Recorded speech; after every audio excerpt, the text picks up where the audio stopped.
Tas viss ir vajadzīgs, lai novērstu diskrimināciju, jo, skatīsimies reāli acīs, realitātē, ir šī diskriminācija.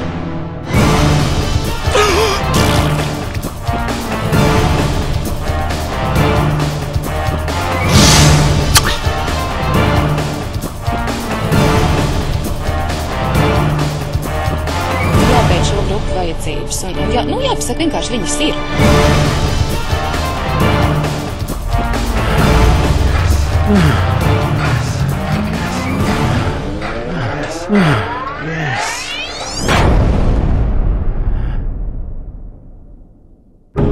Viņas vienkārši ir jāierauga, un jo agrāk cilvēki viņas ieraudzīs, jo, es domāju, pieņems un būs iecietīgāk.